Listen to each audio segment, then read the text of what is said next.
네, 우리의 삶을 풍요롭게 만들어주고 지혜를 주는 인문학을 이제는 동네 도서관에서도 만날 수 있다고 합니다. 바로 문화체육관광부와 한국문화예술위원회에서 마련한 길 위의 인문학이라는 프로그램을 통해서인데요. 이제는 동네 도서관뿐만이 아니라 동네 다양한 문화시설에서도 인문학을 가깝게 만날 수 있다고 합니다. 일상의 공간에서 아주 자연스럽게 인문학을 만날 수 있다니까 굉장히 설레는 마음이 드는데요. 오늘도 이렇게 반가운 소식과 함께 책과 인생 이야기 나눠보겠습니다. 인생 책방 책방지기 이주혜입니다. 잭잭 인생 책잭 책비싸 책수의 권준영입니다. 안녕하세요. 책 소개해드리는 작가 책소작 이시안입니다. 네, 첫 번째 코너 아는 척 책방입니다. 오늘은 어떤 시대로 시간 여행을 가볼까요? 오늘은 1985년과 86년으로 떠날 건데요. 85년, 86년 하면 떠오르는 사건이나 이런 거 있으실까요? 86년도 아시안 게임. 오, 맞다. 네. 맞습니다. 이 86년 하면 일단 서울 아시안 게임 네. 이게 딱 떠오르고요. 한국에서 처음으로 개최한 아시안 게임이었고 또 이때 태권도가 정식 종목으로 처음 채택이 됐다고 그래요. 근데 사실 당시를 떠올려 보면 여전히 군부 정권의 억압 아래에 있는 상태였던 거잖아요. 사회 전반적으로는 여전히 그 민주주의에 대한 열망이 높았어요. 네. 그러니까 이때 군부 정권이 이런 것들을 좀 돌리기 위해서 그때 3S 정책이라고 네, 섹스, 스크린, 스포츠 네. 여기에 이제 우민화 정책이라고도 하거든요. 그래서 82년도에 프로야구를 만든다든가 네. 이런 식으로 스포츠에 좀 많이 투자를 했습니다. 네. 그 중에 하나가 또 86년 아시안 게임을 개최하면서 많은 국민들의 이목을 좀 집중시켰고요. 그런데 이 아시안 게임 통해서 우리나라도 얻은 게 좀 많이 있지 않나요? 아시안 게임을 우리가 했다라는 네. 그런 국민적 자부심이 일단 컸고요. 한국의 국제적 위상을 높이는 데 일조한 거는 분명한 사실이긴 합니다. 그 시기에는 책 많이 안 봤을 것도 같거든요. 국가 이벤트가 있으니까 이 시대의 베스트셀러 어떤 책이었을까 궁금한데요.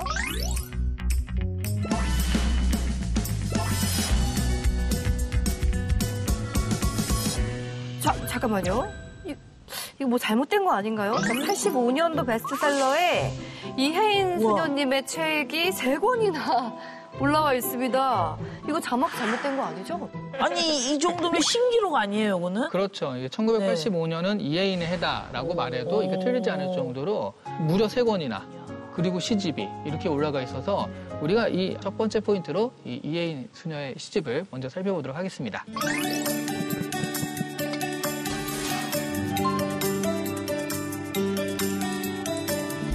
1985년 베스트셀러 2위고요. 네. 86년엔 베스트셀러 5위.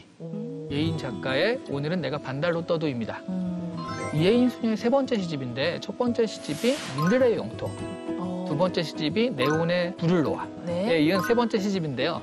단조로운 일상 속에서도 어떤 의미를 찾는 노력과 성취 이런 것들을 볼 수 있는 시집이에요. 특별히 이 시기에 이 시가 사랑을 받았던 이유가 있을까요? 그러니까 민주화에 대한 열망, 거기에 대한 탄압이 갈수록 짙어질수록 직접적으로 뭔가를 얘기하기가 되게 힘든 시절이었어요. 그러니까 은유로 살짝 그 시나 이런 것들을 통해 가지고 어떤 얘기들을 하기 시작을 한 거죠. 또 시가 좀 힐링하는 그런 얘기들도 있으니까 거기서 위로도 많이 받고 그 뒤로 이제 서정시들이 나오는데 영향도 많이 주기도 하고 그랬습니다.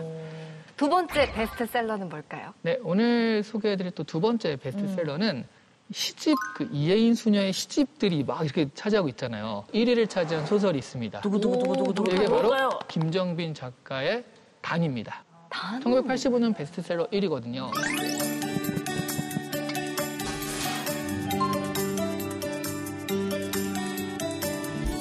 자기 스스로 도인이 되는 그런 얘기들을 하는 겁니다. 와. 6세 호흡 훈련을 시작하고 그 8세 사서삼경을 독파하고 13세 어떤 시험을 거쳐가지고 19세에는 이미 정식으로 단법을 수련해가지고요. 둔갑술, 우와. 축지술, 우와. 비월, 그러니까 날아다니는 거죠. 우와. 이런 모든 것들을 할 수 있는 초능력 도인이 되는 그런 얘기예요. 와.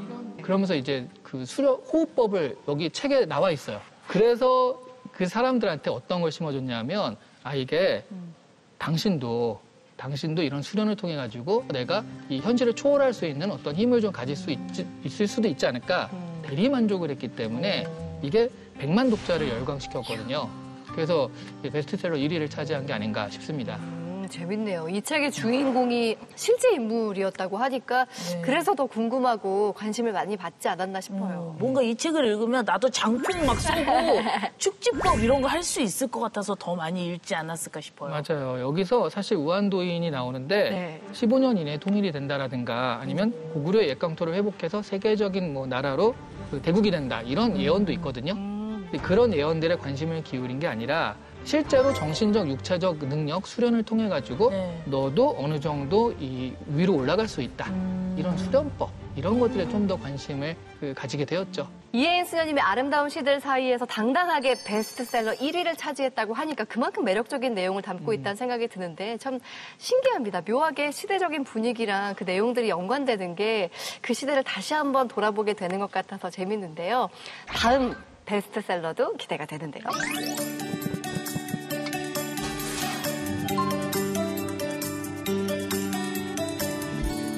정비석 작가님의 손자병법 네. 이건데 사실 옛날의 손자병법은 우리가 알고 있는 뭐 병법서인 거잖아요. 정비석 작가님이 여기서 이제 소설적 상상력을 더해가지고 소설로 만들었죠. 이 책이 한국의 출판 문화를 변화시킨 것 중에 하나가요. TV 광고를 처음으로 한 소설이에요. 그러니까 85년 하반기부터 손자병법의 그 광고를 시작을 하는데 이런 불황의 시대에 소설 손자병법을 읽고서 그 불황을 탈출하자, 뭐 합리적인 인간관계를 구축하자, 자기계발서 같은 그런 느낌으로 광고 문구를 적으니까 이 소설 손자병법이 엄청 또 그 베스트셀러가 되었습니다. 얘기를 들어보니까 이 치밀한 홍보 전략으로 베스트 1위까지 간 게 아닌가 싶고 그리고 이런 문구를 계속 접하다 보면 내가 이걸 안 사면 뭔가 내가 시대에 뒤처질 것 같아서 나라도 지금 당장 한 권 샀을 것 같아요. 이렇게 한번 크게 하면서 히트를 하니까 네. 그다음부터는 책의 광고 라인이 좀 바뀌었어요. 그래서 뭐 신문, TV, 라디오 이런 것들 대중매체 책이 홍보가 되기 시작하는 어떤 흐름을 처음 만든 게 이 소설입니다. 정말 책 한 권이 가지고 오는 출판계의 그 파급 효과를 보게 되는 것도 같아서 참 재밌었습니다. 자, 오늘도 그땐 그랬지 시대별 베스트셀러 만나봤습니다. 아는 책책방 다음 주도 기대할게요.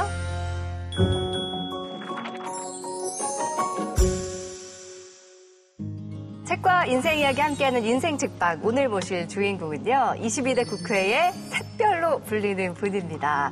탈북민 출신으로는 4번째로 국회에 입성하신 분이기도 한데요. 국민의힘 비례대표 박충권 의원님 나오셨습니다. 어서 오세요. 안녕하세요. 반갑습니다.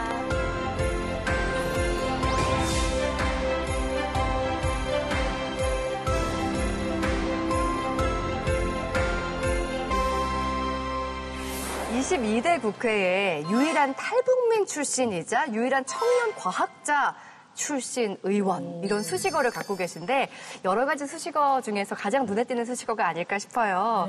우리 의원님 한국에는 그럼 언제 오시게 된 건가요? 2009년 4월에 왔는데요. 2009년. 네, 4월 13일에 인천항에 도착했습니다. 네. 출발은 4월 10일 새벽 1시에 금왕강 넘었고요. 오, 그러면 3일 굉장히- 만에 네. 도착했습니다. 세상에 어린 나이이셨겠어요.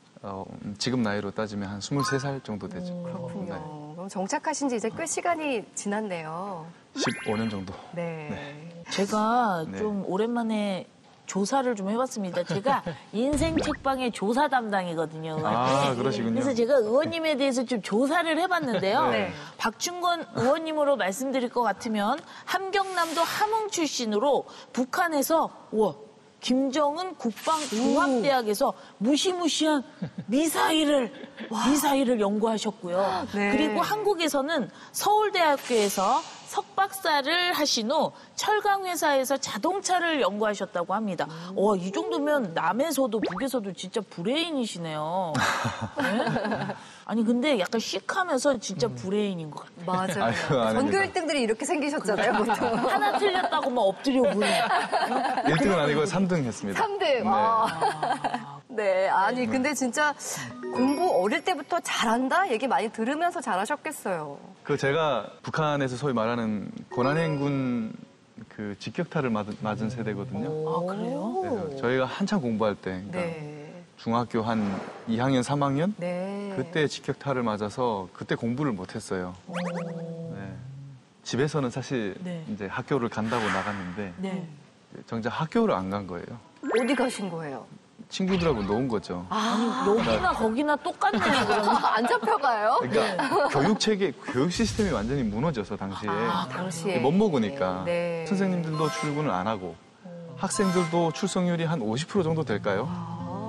저는 그나마 이제 부모님이 좀 이제 밥은 이렇게 해 먹이셔서 네. 먹고 사는 거는 괜찮았는데 학교를 가니까 뭐 교실이 텅텅 비어 있으니 이제 공부하고 싶은 생각이 안 드는 거죠.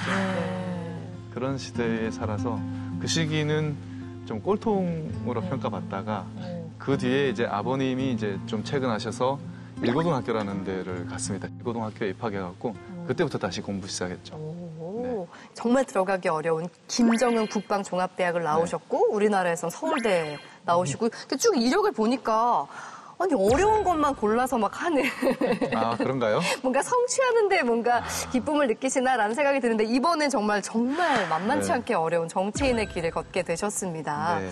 이렇게 전혀 다른 분야에 계시다가 정치를 하게 된 특별한 계기가 있었을까요? 특별한 계기라고 하기보다는 사실 제가 살면서 어떤 정치를 하겠다라는 생각을 가져본 적은 없습니다.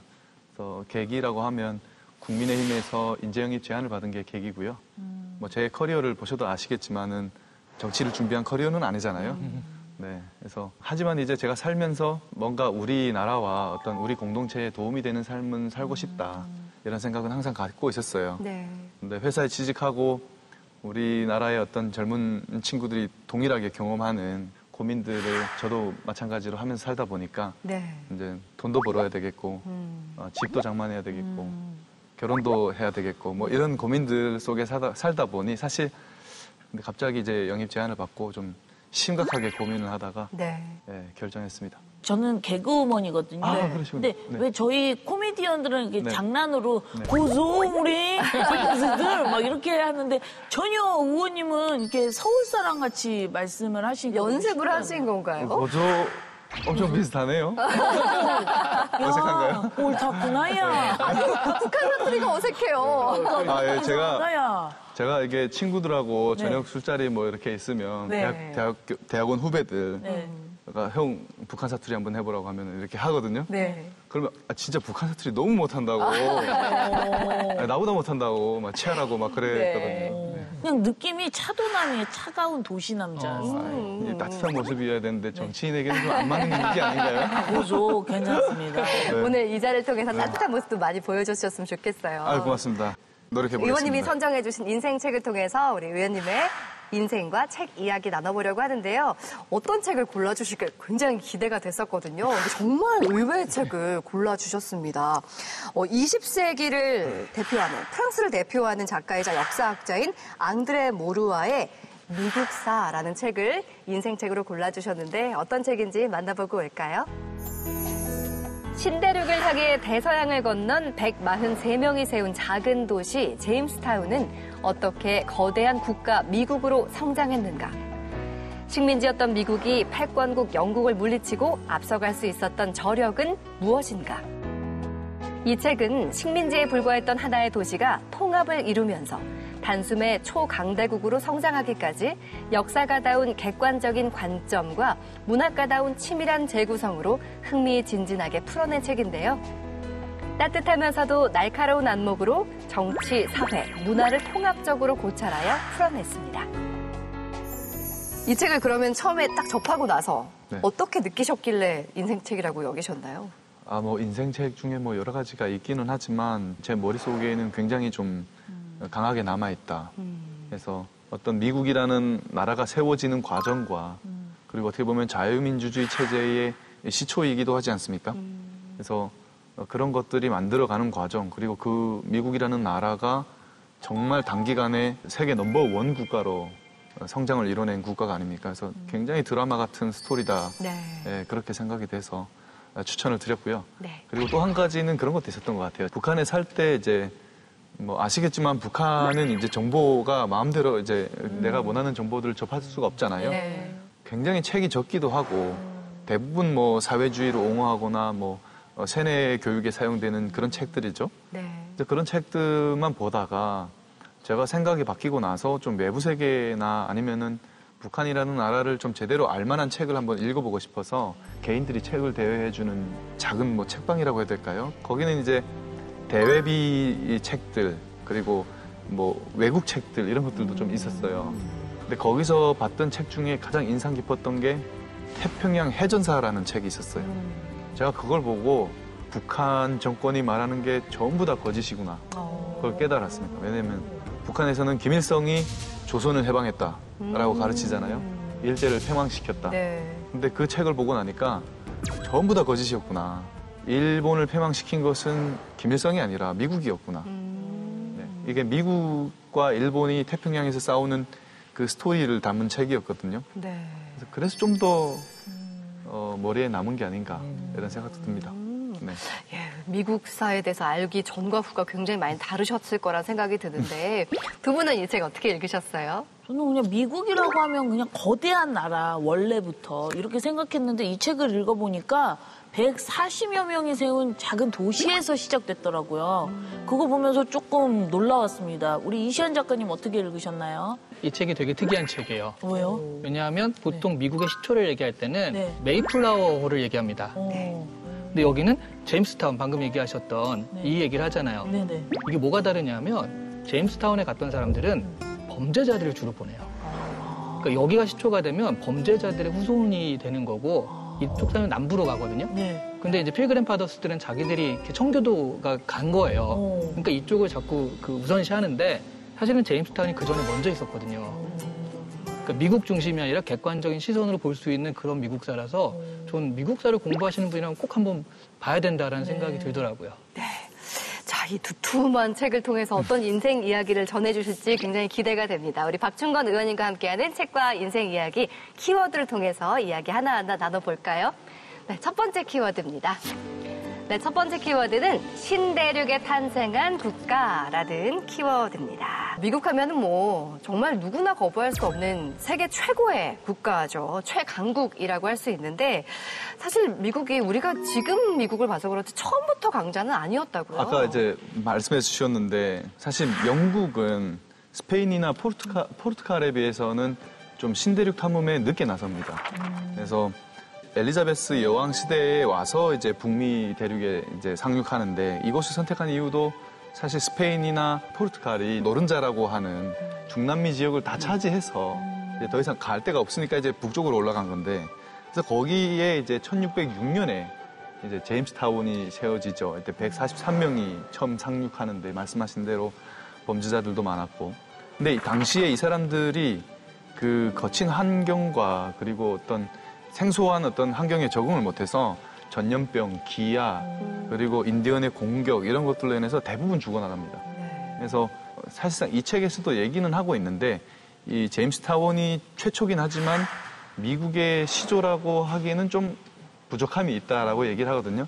근데 진짜 미국이라는 그 태동이 발생하는 거는 이제 말씀하신 대로 메이플라워호에 승선한 청교도 파들인데 이 사람들이 1620년 9월에 이제 그 메이플라워호를 탑니다.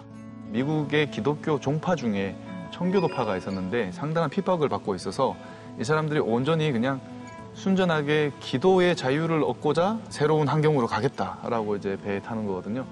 근데 이게 가다가 우연한 기회에 폭풍을 만납니다. 표류하다가 그 플리머스라는 지역에 상륙해요. 아예 아무도 없는 지역에 갑니다. 아예 아무도 없는 곳에 내리니까 내리기 전에 협약을 하나 맺자 이러면서 우리가 다 함께 여기서 살고 우리가 전원 찬성의 동의로 만들어진 법률을 따라서 살자라는 협약을 맺거든요. 근데 이게 중요한 게 이 사람들은 청교도파 신도들은 기독교 교리에 따라서 모두가 평등한 사람이에요. 네. 기존 권력이 없는 거예요. 네. 그러니까 이 사람들이 모두가 평등한 상태에서 다들 동일하게 출발합니다.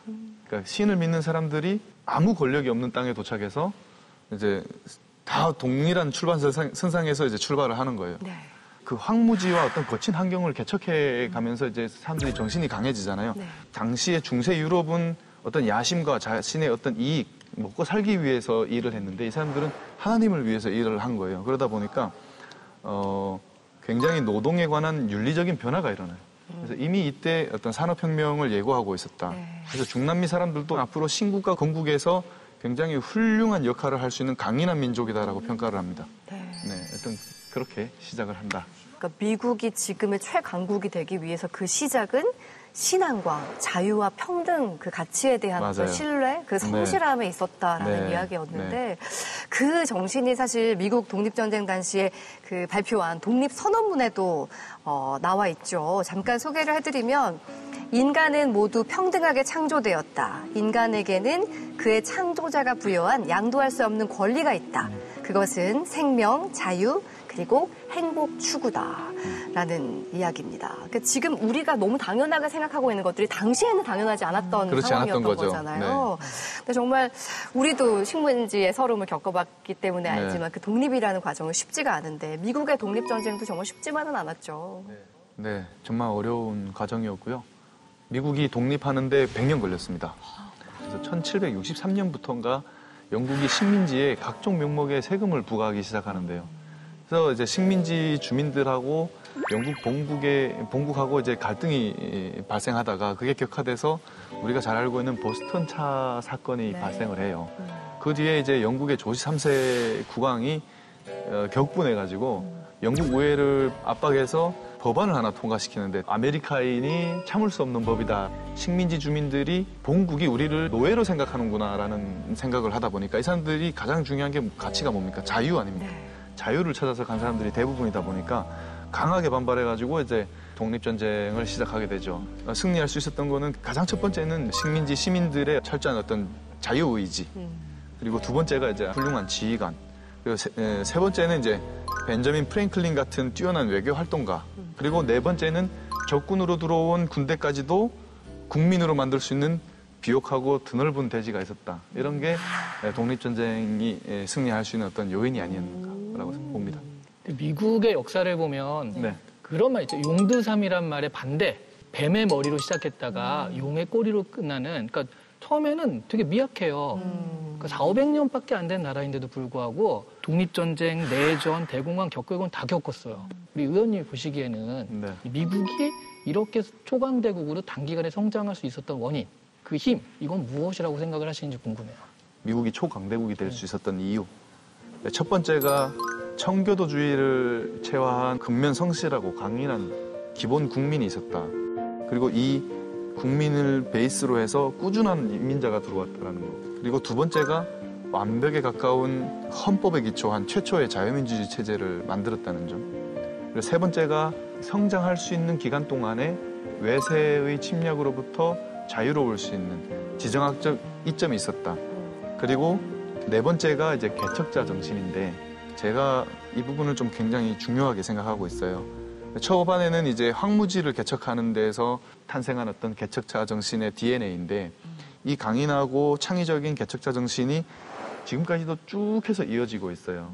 처음에는 드넓은 대지를 개척할 때였고 두 번째는 독립전쟁을 치를 때 미국이 원래는 농업국가였는데 농업국가에서 공업국가로의 전환을 시작해요. 평시에는 일반 산업으로 있다가 전시가 되면 순식간에 구수공업들로 바뀌어요. 1, 2차 대전에서 이제 미국이 전 세계 공장으로 활약했잖아요.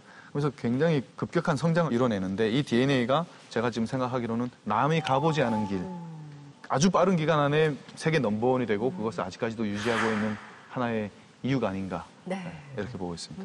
그럼 미국 하면은 딱 떠오르는 단어가 아메리칸 드림이거든요. 네. 그러니까 정말 많은 사람들이 미국이 발전하는 과정을 보면서 아 미국 저 땅에만 가면 나도 꿈을 가질 수 있다. 나도 인생 바뀔 수 있다. 성공하고 성장할 수 있다라는 꿈을 가지고 말씀하신 개척자 정신으로 이렇게 맞아요. 가게 되는데 네. 사실 어떻게 보면 의원님도 꿈을 찾지 못하는 공간에서 개척하기 위해서 이렇게 코리안 드림이라고 해야 될까요? 예, 그렇죠. 한국에 오시게 되셨잖아요. 네. 그때 사실 이게 우리가 쉽게 얘기하지만 그 당시로 떠올려 보면은 거의 뭐 목숨을 건 어떤 그 필사의 그 사투가 그렇죠. 아니었을까라는 생각이 들거든요. 맞습니다. 네.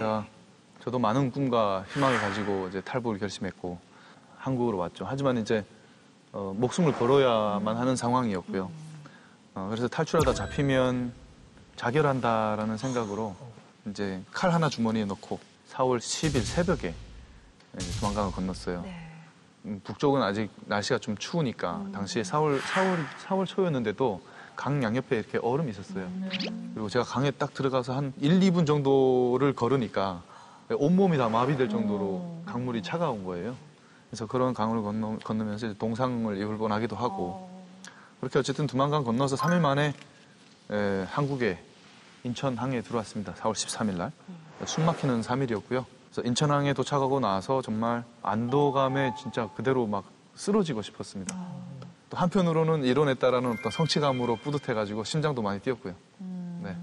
그런 과정이었습니다. 그냥 이렇게 외모 봐서는 죄송합니다. 비즈니스 클래스 비행기 타고 왔어요. 근데 두만강을 건넜다고 하니까 뭐 영화의 한 장면처럼 떠올라요. 그러니까요.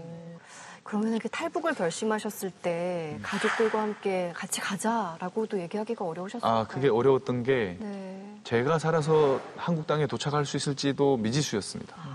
그래서 일단 저 혼자 가는 것도 어려우니까 이게 살아서 갈 수 있을지도 모르는 상황에서 다른 사람의 생명까지 책임진다라는 거는 좀 와보고 나니까 이제 데려오고 싶죠. 근데 당시에는 그런 게 없었습니다. 신기하기도 하면서 너무 안타깝고 맞아요. 가슴이 아프기도 왜 이걸 제가 또 네. 얘기도 못했냐면 체제가 통제 원리를 알았는 게 대학교의 중대라고 하는데 한 80명 정도 되는 학생들을 제가 관리했는데 보이지돈이 찾아서 갔어요. 갔는데 이 보이지돈이 이 80명에 대해서 저보다 더 잘 알고 있는 거예요. 저는 이 친구들하고 매일 같이 먹고 같이 생활해요. 그런데 저보다도 더 잘 아는 거예요. 그리고 저에 대해서도 저보다 더 잘 알아요. 객관적으로 보니까. 와. 어떻게 이렇게 잘할 수 있을까 궁금하잖아요. 글쎄요. 나중에 이 사람하고는 척지면 안 돼요. 등골이 오싹하니까. 너무 잘하니까. 그래서 이 사람하고 척지면 안 되겠다 싶어서 친해졌어요. 나중에 물어봤어요. 어떻게 알고 있냐? 네. 스파이 있죠. 누구예요? 물어보니까 일반 학생 중에 최소 8명이 스파인 거예요. 그리고 학생 간부가 한 10명 정도 되는데 이것도 다 보이부하고 협조하는 거예요. 그러면 최소 10% 내지는 거의 20%가 스파이인 거 아니에요. 보이부 스파이. 꼼짝 못합니다. 제가 무슨 말을 하는지 다 알아요. 우리가 정말 공기처럼 느끼는 이 자유라는 가치를 위해서 누군가는 이렇게 목숨을 걸고 있다는 생각을 하니까 뭔가 우리가 가진 거에 대해서 얼마나 감사해야 되는지도 생각을 하게 되는데요. 우리 박충권 의원님과 함께 책과 인생 이야기 나누고 있습니다. 두 번째 키워드 볼까요? 자, 두 번째 키워드는 정당의 탄생입니다. 미국 건국에 힘을 보탠 여러 지도자가 있습니다. 건국의 아버지라고 불리는 분들 중에서 의원님께서 굉장히 주목하고 있는 인물이 있다고 들었어요. 네. 미국 역사에 이분들 외에도 사건도 상당히 굉장히 드라마틱한 사건들 많았고 또 훌륭한 리더들도 많았지만 한 분은 초대 국무장관을 맡은 토머스 제퍼슨이라는 분하고 한 분은 초대 재무장관을 맡으셨던 알렉산더 해밀턴이라는 두 분이 되겠습니다. 금융업의 기초를 닦은 분이라고 말해도 과언이 아닌 분이죠. 근데 이 두 사람이 완전히 정반대되는 어떤 인간성과 정치 성향을 보이는 대조적인 인물입니다. 그래서 나중에 정당의 탄생을 유발하는 대표적인 두 인물이기도 하고요. 어떻게 다른가요? 일단 사람을 보는 거에서부터 달랐는데 일단 해밀턴은 비관론자로 사람의 이성을 기본적으로 믿지 않았어요. 그리고 제퍼슨 같은 경우에는 기본적으로 사람이 선하다고 여겼고 낙관론자였고요. 사람이 선하다고 여겼고 그리고 사회가 사람을 나쁘게 만든다고 생각한 거예요. 이제 해밀턴 같은 경우는 성향적으로 본다면 굉장히 귀족주의자인데 또 어떻게 보면 혁명가적인 사람이에요. 그래서 일단 비타협적이고 일단 시작한 일은 끝을 볼 때까지 밀고 나가는 완전 돌진형 스타일이었고요. 그리고 제퍼슨 같은 경우에는 추진하다가 약간 강풍을 만나면 배를 구하기 위해서 이렇게 닻을 내리는 그런 스타일의 사람이었다. 그러니까 돌아갈 줄도 아는 사람이었다. 그리고 해밀턴은 이제 동지를 얻을 때도 굉장히 엘리트주의자이다 보니까 자기 능력을 주로 믿었어요. 그리고 제퍼슨 같은 경우에는 굉장히 끈질기게 비위도 맞추고 자세도 낮추고 자신을 도울 만한 사람이 있으면 누구라도 찾아가서 도움을 청하고 그리고 미국 전역에 당 조직을 만들고 그런 사람이었습니다. 이 정도 되면 외모도 그렇고 성향도 그렇고 출신, 가치관이나 정치 어떤 판단하는 것도 다 다르겠는데 안 친하겠는데요? 이 너무 정도면? 상극인데 상극도 너무 상극이죠. 냉탕, 온탕. 근데 왜 조지 워싱턴 대통령은 이런 사람들을 곁에 뒀을까요? 나중에 이제 해밀턴은 연방당에 민주당을 만들게 되고 제퍼슨은 그 공화당을 만들게 돼요. 아무리 대립하고 있었지만은 대통령은 이렇게 생각한 것 같아요. 대통령이란 당파를 초월하는 인물이어야 된다라고 생각한 것 같아요. 그래서 이 두 사람을 기용했는데 그리고 양쪽의 의견을 다 존중하고 이제 그 중간에서 어떤 갈등을 중재하는 역할을 했는데 실제로 조지 워싱턴은 해밀턴을 좀 더 좋아했어요. 그래서 해밀턴한테 연설문 초고 작성도 다 맡기고 네. 그리고 막 기회 있을 때마다 해밀턴이 미국의 산업과 금융업을 발전시킨 것에 대해서 막 위대한 업적이라고 찬양도 하고 네. 그랬었습니다. 길게 설명을 했지만 사실은 네. 정당의 탄생을 맞습니다. 설명해 네, 주신 정당의 겁니다. 이렇게 해서 정당이 네. 탄생한 것이다라는 네. 말인데요. 사실 우리나라를 지금 놓고 보면 우리나라는 다당제 체제인 거잖아요. 네. 그런데 우리 의원님께서 계셨던 북한에는 정말 단일 정당 체제였는데 두 개를 다 경험을 해보신 건데 분명하게 장단점이 느껴지실 것 같아요. 엄청난 장단점이죠. 네. 제가 이제 북한에서 체제를 의심하기 시작했다고 했을 때 읽었던 논문 중에 하나가 뭐였냐면 그 외부 세계에서 사회주의와 공산주의 이런 체제들은 그 부패하고 실패할 수밖에 없다라고 여러 가지 이제 이유들을 쭉 대는데 그 중에 하나가 뭐였냐면 다당제가 맞다라는 거였거든요. 일당제는 실패할 수밖에 없다. 근데 제가 봤을 때도 맞는 거예요. 왜냐하면 제가 살면서 보니까 조선노동당이 잘못하는 게 많아요. 북한에는 어떤 말이 있을 정도냐면 노동당이 농사야 하면 농사가 망하고 노동당이 경제야 하면 경제가 망한다. 이런 말이 있을 정도였거든요. 네. 근데 이게 견제해 줄 수 있는 당이 없으니까 실패하는 정책도 계속 하는 겁니다. 그래서 자유세계 국가들은 여러 다당제 국가들이 아니겠습니까? 여러 가지 관념, 크게는 두 가지 관념이 이제 대립하기 마련인데 이 대립이 존재한다라는 것은 저는 국가가 건전하다라는 의미라고 저는 보고 있어요. 대립이라는 것은 서로 경쟁하게 만드는 거고 더 좋은 정책을 만들어낼 수 있게 하는 거고 누군가가 잘못된 정책을 시행했을 때 비판할 수 있고 견제할 수 있다라는 거. 단점이라고 한다면은 양쪽 중에서 한쪽은 어쨌든 정부하고 협력하지 않는다.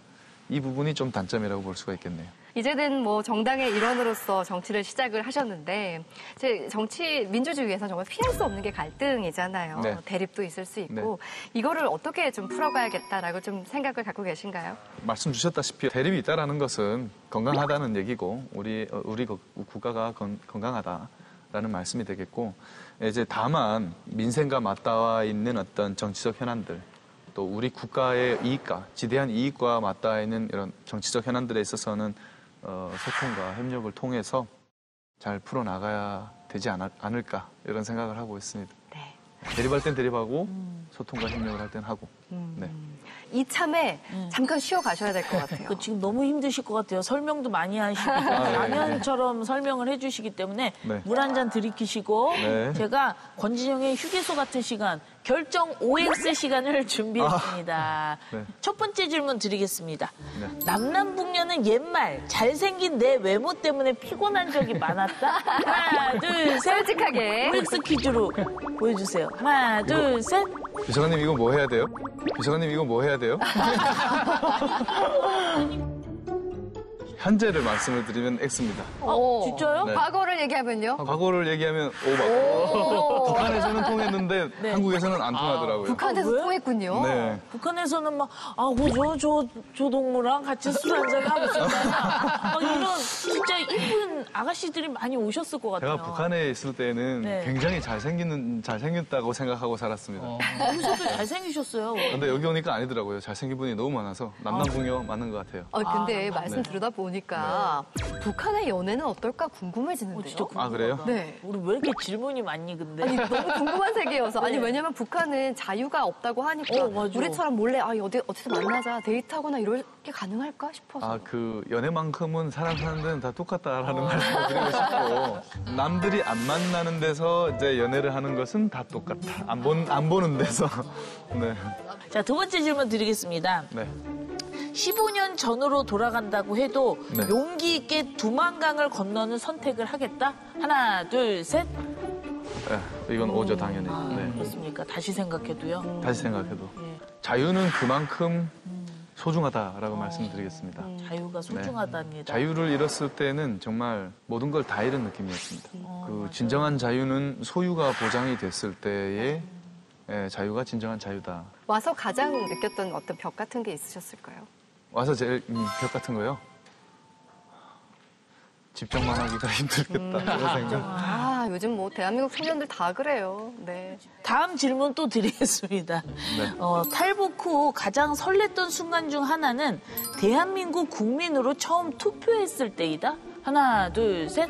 진정으로 국민의 한 표를 행사할 때니까 맞죠? 언제였을까요? 첫 저는 번째. 사실 2년 동안 투표를 안 했습니다. 안 하신 거예요? 네, 왜요? 안 이유가 한 있어요? 건데요. 제가 생각을 해봤어요. 진짜 대한민국에 와서 진짜 투표를 해보고 싶었거든요. 진짜 투표다운 투표를 한번 해보고 싶다. 사실 저는 처음부터 약간 우파와 가치관이 맞는 사람이었어요. 그럼에도 보수정당. 불구하고 네. 보수정당을 지지하는 사람이었는데 그럼에도 불구하고 투표장에 갈 수가 없더라고요. 왜냐면 제가 대한민국 사회를 너무 모르니까. 내가 아무것도 알지 못하면서 나의 한 표를 행사한다는 거는 무책임한 거다라고 생각을 해서 내가 이 사회를 어느 정도 알기까지는 투표하지 말자. 그래서 2년 동안 투표를 안 하고 이제 좀 깨달았을 때 3년 차에 네. 가서 투표를 했습니다. 투표를 처음 했을 때 그 설렘이 지금도 이제 기억이 나시는 거죠? 그렇죠. 그럼 한국에 와서 막 대표 방송 보시면서 너무 재밌으시겠어요? 북한에도 투표가 있긴 있죠? 있긴 있죠. 네. 100% 정해진 투표를 하는 거죠.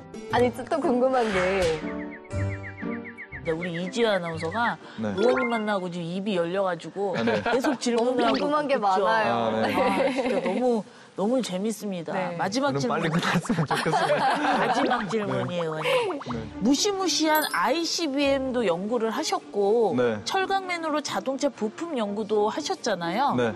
국회에서 4년이 그간의 연구와 공부보다 더 어려울 것 같다? 하나, 둘, 셋. 네. 아, 정말요? 네. 그 어려운 공부들을 다 해내셨는데 국회에서가 더 힘드실 것 같아요? 네.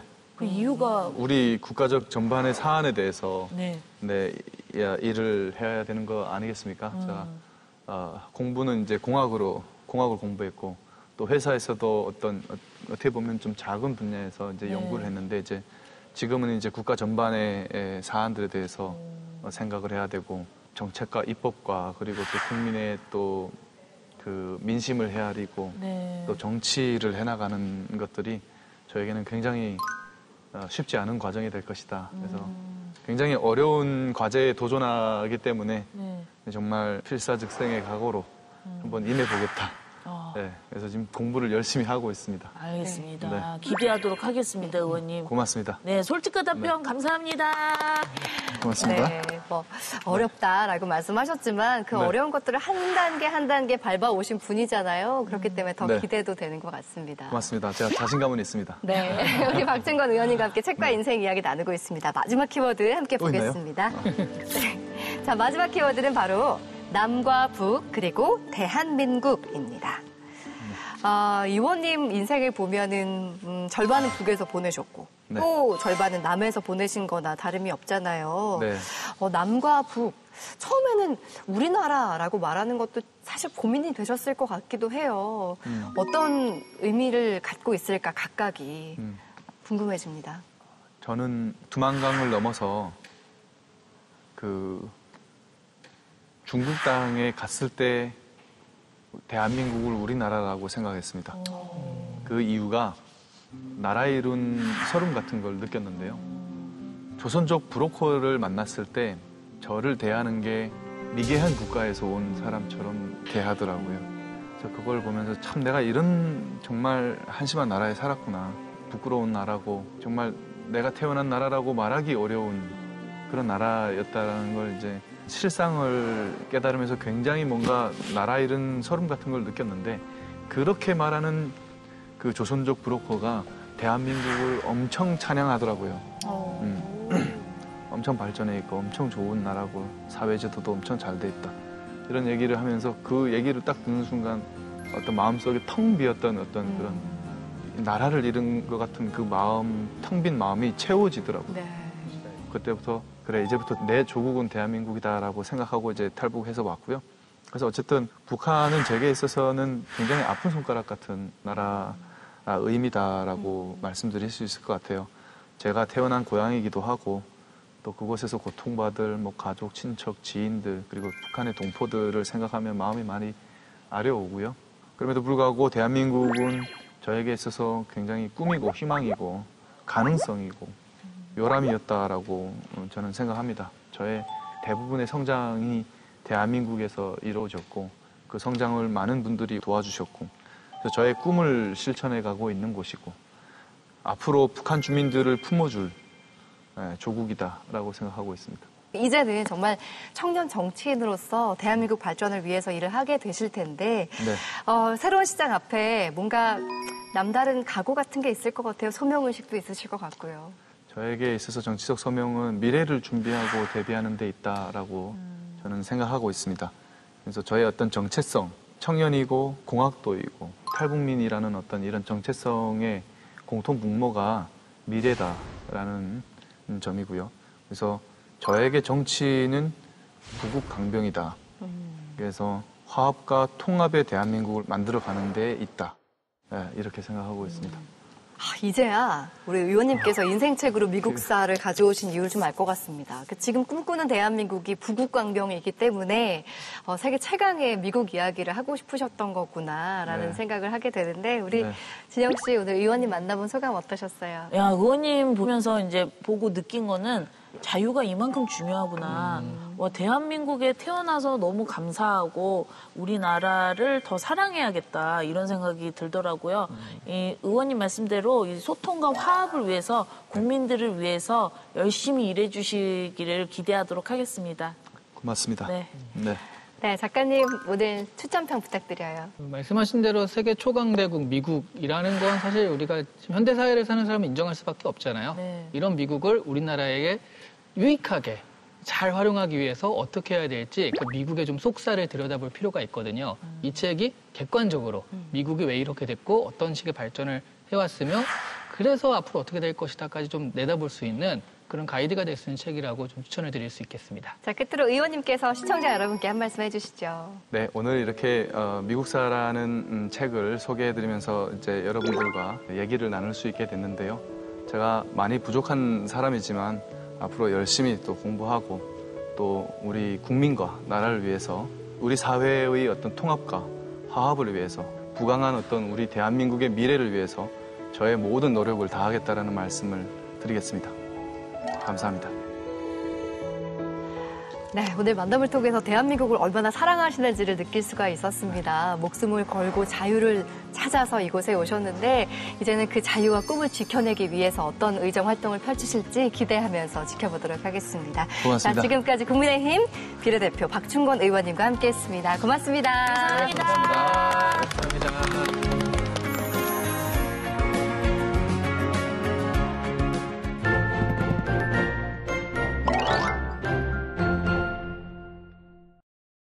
자본주의의 시대를 살아가면서 돈이 중요하다고 하는 건 누구나 알고 있는 사실이죠. 하지만 돈이 많다고 우리는 잘 살아간다고 할 수 있을까요? 오늘은 책을 통해 돈에 대해 집중 탐구해보는 시간 가져볼까 하는데요. 전문가의 금주의 서평, 국회도서관과 함께하는 화제의 도서까지 지금 바로 출발합니다. 과거 은화부터 이제는 실체가 없는 가상화폐까지 역사 속에서 돈의 형태는 많은 변화를 겪어왔죠. 하지만 그 오랜 역사 속에서도 변하지 않는 것이 있으니 바로 돈에 대한 인간의 욕망. 책 그림으로 보는 돈의 역사는 세계사, 돈, 영화를 세 가지 요소를 함께 엮어 천년왕국의 로마와 무적함대 스페인, 그리고 무역의 왕 네덜란드와 지금의 경제대국 미국까지 돈의 흐름을 살펴보면서 인류의 흥망성쇠를 들여다봤는데요. 결국 영원한 부의 재앙은 없다는 사실을 역사를 되돌아보며 증명한 책. 렘브란트, 고흐, 베클린, 들라크루아 등 우리에게 친숙한 그림과 시대상을 담은 작품을 함께 보면서 예술과 역사의 긴밀한 관계까지 읽어낼 수 있다고 하니 전시회를 보는 기분으로 이 책 한번 펼쳐보는 건 어떨까요? 우리는 과연 돈으로부터 자유로울 수 있을까요? 이번에 소개할 책은 대한민국 사람이라면 누구나 아는 작가 조정래 작가의 최근 작품인 황금종이인데요. 빚과 생활고에 시달리다 스스로 목숨을 끊은 일가족, 5살 아이에게 편법 증여하는 졸부의 모습 등 돈을 둘러싼 사람들의 민낯을 담았습니다. 부자로 살고 싶다, 잘 살고 싶다는 모든 인간의 공통된 욕망이기도 하지만 종교도 권력도 도덕도 심지어 핏줄까지 돈 앞에서 무용지물이 되는 모습을 보니 참 씁쓸하네요. 황금종이는 무엇을 의미하는 것일까? 질문을 던집니다. 맞추십시오. 인간이 나무를 심고 나무가 인간을 구원한다는 메시지를 전하는 책 어머니 나무를 찾아서. 이 책의 저자인 수잔 시마드는 2015년부터 어머니 나무를 보존하는 프로젝트를 실시했고 그 결과 산림 재생력과 탄소 저장량이 달라졌다는 사실을 알아냈는데요. 이 책을 서평한 김부영 한국농촌경제연구원 전문연구원은 지금이야말로 오래된 숲의 지혜를 배울 때라고 생각한다며 돈을 최고의 가치로 생각하는 세상에서 단기적인 이익을 쫓는 관습이 당장에 사라질 수는 없겠지만 자리이타의 자세로 많은 사회 경제적 문제들을 해결할 수 있으리라 본다고 서평했습니다. 돈도 물론 중요하지만 모든 문제를 돈으로만 해결할 수는 없다는 사실 기억해 주세요. 국회도서관과 함께하는 화제의 책. 첫 번째로 소개할 책은 자본 질서인데요. 긴축은 어떻게 민주주의를 위협하고 국민 대다수를 가난하게 만드는가에 대한 의문에서 출발한 책은 긴축은 경제정책이라는 통념을 뒤엎으며 경제학자들이 숨겨온 긴축에 관한 불편한 진실을 밝히고자 했습니다. 다음으로 소개할 책은 합계 출산율 0.72명의 시대, 무너진 재생산성의 원인을 살펴보며 한국 사회가 어떻게 스스로를 파괴하고 있는지를 밝히는 책, 자살하는 대한민국인데요. 책은 대한민국을 사멸의 길로 이끌고 있는 총체적인 경제구조와 악순환의 고리를 철저하게 분석했습니다. 마지막으로 소개할 화제의 책은 전 S&P 글로벌 부회장, 하버드 수석 경제학자 폴 시어드의 역작이자 뉴욕타임스, 파이낸셜 타임스, 월스트리트 저널 베스트셀러에 오른 책 돈의 권력인데요. 책은 화폐의 힘이 만들어낸 승자 독식의 세계에서 돈은 어떻게 만들어졌고 어디로 가는가를 살펴보며 화폐의 탄생부터 암호화폐의 미래까지 놀라운 통찰력으로 꿰뚫었습니다. 오늘은 돈과 얽혀있는 이야기를 담은 책들 소개해봤는데 여러분 어떠셨나요? 돈으로는 살 수 없는 소중한 것들도 많이 있다는 사실 꼭 기억해 주시고요. 오늘 모익지는 다음 주에도 우리에게 깨달음을 주는 새로운 책으로 찾아뵙겠습니다. 함께해 주신 여러분 고맙습니다.